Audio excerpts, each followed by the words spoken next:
Hi അസ്സാം വലൈക്കും. അപ്പോൾ എന്തൊക്കെയുണ്ട് എല്ലാവരുടെയും വർത്താനം? എല്ലാവരും സുഖമായിട്ടിരിക്കണമെന്ന് വിചാരിക്കുന്നു കേട്ടോ. പിന്നെ ഇന്ന് ഒരു കുഞ്ഞു ഡേ ഇൻ മൈ ലൈഫാണ് കേട്ടോ. ഇന്നത്തെ കുറച്ച് വിശേഷങ്ങളൊക്കെ ആയിട്ടാണ് വന്നിട്ടുള്ളത് കേട്ടോ. അപ്പോൾ ഇതന്ന് രാവിലെ ഞാൻ ഇഡ്ഡലിയാണ് കേട്ടോ ഉണ്ടാക്കിയിട്ടുണ്ടായിരുന്നത്. അപ്പോൾ മോനുവിനെയൊക്കെ വിളിച്ച് നീപ്പിച്ചിട്ടൊക്കെ ഞാൻ അടുക്കളയ്ക്ക് വന്ന് ഒരു ഗ്ലാസ് ചായയൊക്കെ കുടിച്ച് എന്നിട്ടൊക്കെ തന്നെ കേട്ടോ തുടങ്ങി. അപ്പോൾ എണ്ണ കഴിഞ്ഞിട്ടുണ്ടായിരുന്നു കേട്ടോ രാവിലെ തന്നെ. അപ്പോൾ ഞാൻ പിന്നെ മുകളിൽ നിന്ന് എണ്ണയൊക്കെ എടുത്തിട്ട് ഒഴിച്ചു. ഇവിടെ നമ്മൾ ആട്ടിയ എണ്ണയാണ് കേട്ടോ ഉപയോഗിക്കുക. അപ്പോൾ ഞാൻ ആട്ടിയിട്ട് കുരുമുളകൊക്കെ ഇട്ടിട്ട് എടുത്ത് വെക്കണതാണ് കേട്ടോ. അപ്പോൾ അതൊക്കെ കഴിഞ്ഞിട്ട് പിന്നെ അതൊക്കെ എടുത്തിട്ട് ഇതാ ഇഡ്ഡലിയാണ് ഉണ്ടാക്കുന്നുണ്ടായിരുന്നത്. അപ്പോൾ ഇഡ്ഡലിക്ക് മാവൊക്കെ ഒഴിച്ചു. അതാവുമ്പോൾ പിന്നെ വേഗം ആവുമല്ലോ. നമുക്ക് സ്കൂളിലെ ദിവസം എപ്പോഴും പെട്ടെന്നാകാൻ വേണ്ടിയിട്ടുള്ള ഒരിതല്ലേ. അപ്പോൾ പിന്നെ ഇന്നും ഇവിടെ ഇഡ്ഡലി തന്നെയാണ് കേട്ടോ. പിന്നെ അതാ അതിൽ കുറച്ച് സാമ്പാറാണെന്ന് വെക്കണം. എന്നാൽ പിന്നെ ഉച്ചക്കലക്കും ആയി എന്നുള്ളൊരു ഉദ്ദേശത്തിലായിരുന്നു കേട്ടോ. അപ്പോൾ വഴുതനങ്ങ കണ്ടിട്ടുണ്ടെങ്കിൽ കുട്ടികൾക്ക് ഭയങ്കര പ്രശ്നമാണ്. ഇവിടെ തേയില ഉണ്ടായതാണ് കേട്ടോ. അപ്പോൾ അത് കഴിയോളം ആഞ്ഞിപ്പം ഉമ്മ തന്നെ വെക്കും എന്നുള്ളൊരു വർത്താനമാണ് കേട്ടോ അവർക്ക്. അപ്പോൾ പിന്നെ അതാ സ്കൂൾക്ക് എന്താണെങ്കിലും ഉരുളൻകിഴങ്ങ് ഉപ്പേരി നിർബന്ധമാണ്. അപ്പോൾ പിന്നെ കുറച്ച് ഉരുളൻകിഴങ്ങ് എടുത്തിട്ട് 2 കിഴങ്ങ് എടുത്തിട്ട് നീളത്തിൽ അരിഞ്ഞിട്ട് അതും കൂടിയിട്ടൊന്ന് പൊരിച്ചു കേട്ടോ. അപ്പോഴത്തേനും നമ്മുടെ ഇഡ്ഡലിയൊക്കെ നല്ല അടിപൊളിയായിട്ട് വെന്ത് വന്നിക്കണ്. അപ്പോൾ നല്ല സോഫ്റ്റ് ആയിട്ട് വന്നിട്ടുണ്ട് കേട്ടോ ഇഡ്ഡലി. നല്ല അടിപൊളിയായിക്കണ്. പിന്നെ സാമ്പാർ അപ്പോഴത്തേനും വെന്തുക്കണു. അപ്പം ഞാൻ അതിൽ കടുകും കരിവേപ്പിൻ്റെ ഇലയും ഉണക്കമുളകും പിന്നെ കുറച്ച് മല്ലിൻ്റെ ഇലയും കൂടി ഇട്ടിട്ട് ഞാൻ തൂമിച്ചു കേട്ടോ. അപ്പം നല്ല കട്ടിയിൽ തന്നെ ഉണ്ടായിരുന്നു. ഞാനിങ്ങനെയാണ് കേട്ടോ വെക്കൽ. എന്താണ് തക്കാളിയൊക്കെ ഇട്ടിട്ട് രാവിലെ ഇഡ്ഡലിക്കുള്ളതാവുമ്പോൾ പിന്നെ വല്ലാണ്ട് പുളിയൊന്നും ഒഴിക്കില്ല കേട്ടോ. അങ്ങനെ 2 തക്കാളി ഇട്ടിട്ട് അങ്ങനെ വെക്കും. അപ്പോൾ അതാ എന്നിട്ട് പിന്നെ അപ്പോഴത്തേനും മോന് കുളിച്ചിട്ട് വന്നപ്പോഴത്തേനും അവനക്ക് നേരത്തെ സ്കൂളുള്ളതാണല്ലോ. അപ്പോൾ ഞാൻ അവനക്ക് കഴിക്കാൻ കൊടുത്ത് അവനും ഉമ്മയും കൂടിയിട്ടാണ് ഇവിടെ രാവിലെ നേരത്തെ ചായ കുടിക്കുന്ന ആൾക്കാർ കേട്ടോ. അപ്പോൾ അവർ രണ്ടാളുടെയും ആദ്യം ചായയൊക്കെ കൊടുത്തു. പിന്നെ അവനക്ക് 8:15 ആകുമ്പോഴത്തേനും വണ്ടി വരും. അപ്പോഴത്തെന്താ പിന്നെ അവനങ്ങനെ സ്കൂൾക്ക് പോയി. പിന്നെ ഞാൻ വേഗം തന്നെ വന്നിട്ട് മീൻ എടുത്ത് പുറത്തേക്ക് വെച്ചിരുന്നു കേട്ടോ. അപ്പോൾ അത് 2-3 എടുത്തിട്ട് എന്താണ് വെള്ളമൊഴിച്ച് വെച്ചു. അപ്പോൾ വെള്ളമൊഴിച്ച് വെച്ചാൽ പിന്നെ നമ്മളെ കുറച്ച് പണികളൊക്കെ കഴിയുമ്പോഴത്തേനും അതൊന്ന് കുതിരുമല്ലോ. ഒക്കെ രാത്രി കൊണ്ടുവരുന്ന മീനാണ് അധികം. ഇപ്പോൾ രാവിലെ അപ്പോൾ ഇതിനെ വരുന്ന മീൻകാർ ഇപ്പോൾ വരുന്നില്ല. ഇവർ രാത്രി കൊണ്ടുവരുന്ന കാരണം വാങ്ങാണ്ടായിട്ട് അവർ പിന്നെ അങ്ങനെ വന്നാലും അങ്ങനെ നിർത്താണ്ടൊക്കെ പോകും. അപ്പോൾ പിന്നെ അവന് സ്കൂൾക്ക് പോയി അതിലങ്ങനെ വെള്ളമൊഴിച്ച് വെച്ചതിന് ശേഷം പിന്നെ അതാ രണ്ടാമത്തെ ആളും സ്കൂൾക്ക് പോയിട്ടോ. പിന്നെ ആ നേരം കൊണ്ട് 2 ഇടിച്ചക്ക ഇട്ടിരുന്നു. അപ്പോൾ ഇടിച്ചക്ക ഒന്ന് നേരാക്കി വെച്ചു. നേരാക്കിയിട്ട് 2 പച്ചമുളക് ഇട്ടിട്ട് ഒന്നുള്ളൂ ഉപ്പിട്ടിട്ട് ഒന്ന് അത് വേവിക്കാൻ വെച്ചു കേട്ടോ. അപ്പോഴത്തേനും എന്താ നമ്മുടെ മീനൊക്കെ വിട്ട് വന്നിക്കണു. അപ്പം ഞാൻ പിന്നെ അതിൻ്റെ ഇടയിൽ അപ്പത്തിന് ഇക്കയും പോയിരുന്നു കേട്ടോ. അപ്പം ഞാൻ പിന്നെ എന്താ മീനൊക്കെ ഒന്ന് നേരാക്കി. ഞാൻ അങ്ങനെ കേട്ടോ അത് നേരാക്കൽ. ഇത് എളുപ്പമാണ്. പിന്നെ എന്താ കയ്യായിട്ട് തന്നെ ഒന്നിങ്ങനെ ഒരതി കൊടുത്താൽ തന്നെ അതങ്ങനെ അങ്ങോട്ട് പോയിക്കോട്ടു കേട്ടോ. പിന്നെ ആ തല അങ്ങോട്ട് പൊട്ടിക്കാതെ മെല്ലാണ്ട് വലിച്ചുകൊണ്ട് എടുത്താൽ അതിൻ്റെ ആ മഷി പോകാണ്ട് അങ്ങനെ അങ്ങോട്ട് കിട്ടും. പിന്നെ ഇപ്പം ഇതന്നെയല്ലേ ഉള്ളൂ ഇതിലൊരു മുള്ള് എന്ന് പറയാൻ. ഈ ഒരു ചെറിയൊരു സാധനം തന്നെയല്ലേ ഉള്ളൂ. ഞാൻ ഇതിങ്ങനെ കേട്ടോ നേരാക്കുക. എനിക്ക് ഇങ്ങനെ അറിയാം. അപ്പം ഞാനത് അങ്ങനെ ചെയ്ത്. അപ്പം അതങ്ങനെ നേരാക്കിട്ടോ. പിന്നെ എന്താണ് അതിൽ പിന്നെ വല്ലാണ്ട് ഒരുപാട് ക്ലീൻ ചെയ്യാനൊന്നും നമുക്കില്ലല്ലോ. ഉള്ളതൊന്നും ഇങ്ങനെ ഒരത്തി കൊടുത്താൽ പോകണോണ്ട് പിന്നെ അത് അങ്ങനെ കഴിഞ്ഞു. പിന്നെ അതൊക്കെ ഒന്ന് നേരാക്കി എടുത്തിട്ട് പിന്നെ അതിൻ്റെ തല ഞാനിതാ ഇങ്ങനെ എടുത്ത് വെച്ചിട്ടുണ്ട് കേട്ടോ. അപ്പം ഞാൻ ഇന്ന് അതൊന്നും ചെയ്യണില്ല. അപ്പം ഞാൻ അയില ഉണ്ടായിരുന്നില്ലേ. അപ്പം ഞാൻ പിന്നെ അത് രണ്ടും പാടെ നേരാക്കിയിട്ട് ഫ്രിഡ്ജിലേക്ക് വെച്ചു.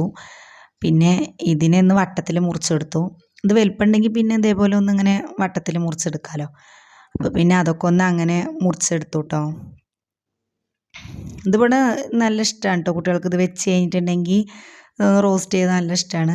അപ്പോഴത്തേനും നമ്മുടെ എന്താണ് ചക്ക നല്ല വെന്തിട്ടുണ്ടായിരുന്നു കേട്ടോ. വിസിൽ വന്നിട്ടുണ്ടായിരുന്നു. അപ്പോൾ അത് ലേശം ചെറിയുള്ളിയും കടുകും കറിവേപ്പിൻ്റെ ഇലയും ഉണക്കമുളകൊക്കെ പൊട്ടിച്ചിട്ട് എന്താണ് കറിവേപ്പിൻ്റെ ഇലയും പച്ചമുളകൊക്കെ ഇട്ട് കൊടുത്തിട്ടോ. എന്നിട്ട് അത് ഞാൻ പിന്നെ അങ്ങനെ ഒന്ന് ചക്കയിൽ നിന്ന് കൈയിട്ടൊന്ന് കുത്തി ഉടച്ച് കൊടുത്തിട്ട് അത് നല്ല മൂത്തപ്പോൾ ഞാൻ അതിലേക്ക് കൊട്ടി കൊടുത്തു കേട്ടോ. പിന്നെ അതങ്ങനെ റെഡിയായി. ചക്ക ഇങ്ങനെ ഒന്ന് വേവിച്ചതിന് ശേഷം ഒന്നൊന്ന് പൊട്ടിച്ചിട്ട് ഇങ്ങനെ ഒന്ന് തട്ടി കൊടുക്കുകയാണെന്നുണ്ടെങ്കിൽ ഒന്നും ഉടഞ്ഞു വരുമല്ലോ. കുറച്ച് വലിയ കഷ്ണമാക്കിയിട്ടല്ലേ മുറിച്ചിക്കണേ. അപ്പോൾ പിന്നെ അത് അങ്ങനെ കൊട്ടി കൊടുത്തു കേട്ടോ. ചക്ക ഉപ്പേരി കിട്ടിയാൽ പിന്നെ വേറെ ഒന്നും വേണ്ട പറഞ്ഞ പോലെ നല്ല ഇഷ്ടമാണ് കേട്ടോ ഇവിടെ മക്കൾക്കത്. പിന്നെ ഒന്നും ഒറ്റപ്പാലം പോകാണ്ടായിരുന്നു. അപ്പോൾ അതിൻ്റെ ഒരു തിരക്കിൽ വേഗം അടുക്കളയത്തെ കഴിച്ചിട്ട് വേണം പുറത്തെ പണികളൊക്കെ ചെയ്തിട്ട് പോകാൻ വെച്ചിട്ട് കേട്ടോ. അപ്പോൾ അതുകൊണ്ടാണ് ഞാൻ പിന്നെ വേഗം അടുക്കളയിൽ തന്നെ നിന്നിക്കണ്. പിന്നെ അത് കഴിഞ്ഞിട്ട് ഇതാ ഒരു മണ്ണിൻ്റെ ഒരു പാത്രം വെച്ചു. എന്നിട്ട് മങ്കുടുക്ക വെച്ചിട്ട് പിന്നെ അതിൽ ഞാൻ എന്താണ് ഉള്ളിയൊക്കെ നന്നായിട്ട് വഴറ്റിട്ടോ. ഉള്ളിയും വഴറ്റിയൊരു തുള്ളി ഇഞ്ചിയും വെളുത്തുള്ളിയും കൂടി ചതച്ചത് ഇട്ട് കൊടുത്തു. പിന്നെ തക്കാളിയും കറിവേപ്പിൻ്റെ ഇലയൊക്കെ ഇട്ടിട്ട് നല്ലോണം ഒന്ന് വഴറ്റിയെടുത്തു കേട്ടോ. പിന്നെ നമ്മൾ പൊടികളൊക്കെ ഇട്ട് കൊടുക്കുക. മുളക് പൊടി, മഞ്ഞൾപ്പൊടി, മല്ലിപ്പൊടി ഇടുക. കുറച്ചൊരു ഗരം മസാലയും കൂടി ഇട്ട് കൊടുക്കും കേട്ടോ ഞാൻ. എന്നിട്ട് പിന്നെ അത് നന്നായിട്ടൊന്ന് വഴറ്റിയിട്ട് നമ്മളെ കൂന്തളും കൂടി അതിൽ ഇട്ട് കൊടുത്താൽ സംഭവം കഴിഞ്ഞു. ഒന്ന് പാകത്തിന് ഉപ്പിട്ടിട്ട് ഒന്ന് ഇളക്കിയിട്ടുണ്ടെങ്കിൽ ഒന്ന് മൂടി വെച്ച് കൊടുത്താൽ മതി കേട്ടോ. പിന്നെ കുറച്ച് നേരം ഇടയിൽ ഒന്ന് ഇളക്കി കൊടുത്താൽ ഇത്ര തന്നെ ഉള്ളൂ. ഇത് 2 മല്ലിൻ്റെ ഇലയും കൂടി ഞാൻ ലാസ്റ്റ് മുകളിൽ ഇട്ട് കൊടുത്തിട്ടുണ്ടായിരുന്നു കേട്ടോ. എന്നിട്ട് അതങ്ങനെ ഒന്ന് അടച്ച് വെച്ചിട്ട് ഞാൻ വേവിച്ച് വെച്ചു. എന്നിട്ട് ഇതേപോലെ ഉള്ളിലത്തെ പണികളൊക്കെ ആയിട്ട് അങ്ങനെ പോയി. പിന്നെ അപ്പോഴത്തേനും ഉച്ചയായപ്പോഴത്തേനും പിന്നെ ചോറ് കഴിച്ചിട്ടാ. ചോറും ഇതന്നെയായിരുന്നു ഇപ്പോൾ നമ്മുടെ ഇന്നത്തെ കൂട്ടാനിപ്പോൾ. രാവിലത്തെ സാമ്പാറല്ലായിരുന്നു. അപ്പോൾ ഞാൻ പിന്നെ ചോറും ഉപ്പേരിയും രാവിലത്തെ സാമ്പാറൊക്കെ കൂട്ടി അങ്ങനെ സാമ്പാറൊക്കെ എടുത്ത് ഉപ്പേരിയൊക്കെ എടുത്തിട്ട് പിന്നെ ചോറ് വയ്ക്കാനുള്ള നിൽക്കൽ തന്നെയായിരുന്നു കേട്ടോ. പിന്നെ നമ്മളിങ്ങനെ ഈ മീൻ ഇങ്ങനെ റോസ്റ്റ് ചെയ്യുമ്പോഴേ, കൂന്തൾ റോസ്റ്റ് ചെയ്യുമ്പോൾ ഒന്നും കൂടി നല്ല കുറച്ച് വെള്ളം കുറച്ചാക്കി കഴിഞ്ഞാൽ അത് നല്ല ടേസ്റ്റ് ഉണ്ടാവും കേട്ടോ.